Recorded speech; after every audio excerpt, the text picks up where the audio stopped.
Hi, I'm Linda Salazar with Success Principle number 4 based on my book, Awaken the Genie Within. Today I'm going to be talking to you about those fabricated stories that your gremlin is so brilliant at making up in regard to events in your life that have not even taken place. But the gremlin has convinced you it's going to be a bad outcome no matter what. I think the best way to do this for you is to share a couple of real-life situations. And the first one is in regard to a client of mine who I recently had a session with, and she was sharing with me that she was quite nervous about breaking up with her boyfriend. She had some big fear around it.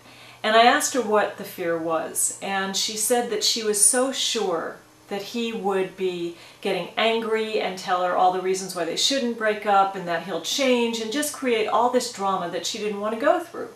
And I said, well, how do you know that that's going to happen? I mean, have you had this conversation with him in the past? And she said, no, but I know him, and she was off and running again. And as I was listening, I realized this is just her gremlin, and it's making all this up. And so when I brought that to her attention, the light bulb went off. And then I suggested that she simply hang up the phone from me, pick up the phone, call him, and set up a time to get together in person and discuss the relationship. And when they were done with that conversation, to call me back.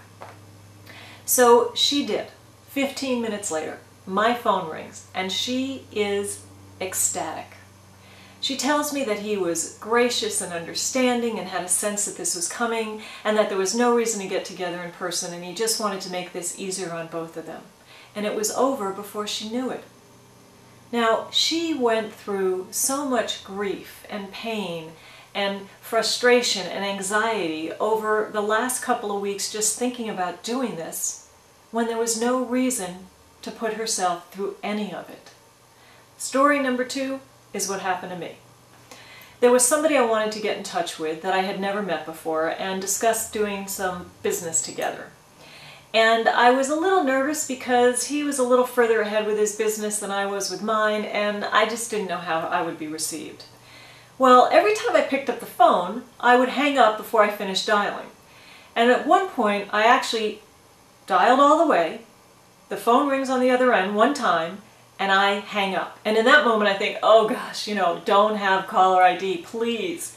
Well, I got so fed up, and I realized this is my gremlin. This is what's going on here. So I just stopped what I was doing. I walked out of my office. I went to another part of my home, and I had this conversation with my gremlin Gertrude. I put into practice those 5 tips to quiet your gremlin, and as always, they worked. I was calm, I was centered, I got Gertrude in the back seat, and I was feeling more confident now to go back and make this phone call, which is exactly what I did. And when he picked up the phone on the other end, it was just so easy, and he was so lovely, and the conversation just flowed, and we discussed the possibilities of what we could do together. For over an hour and a half, I put myself through so much pain and frustration and fear and anxiety, all for no reason at all. Our gremlin is so good at creating unnecessary pain and drama in our lives.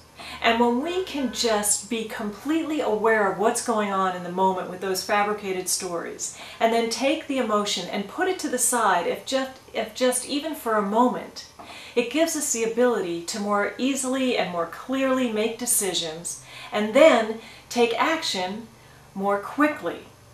So this week, I want you to be really aware of when your gremlin shows up with a fabricated story about anything in your life in regard to something that hasn't happened yet, and see how it stops you or see how it brings up any anxiety. And then apply those 5 tips to quiet your gremlin, so that you can put yourself into a better place and then be able to more easily take action and accomplish whatever it is you want to accomplish. And if you haven't downloaded those 5 tips yet, you can go to my website at awakenthegeniewithin.com and get them there. Thank you for joining me. Next week, it's all about stretching yourself. I'm Linda Salazar, and this is the perfect time to awaken your genie within. Take care.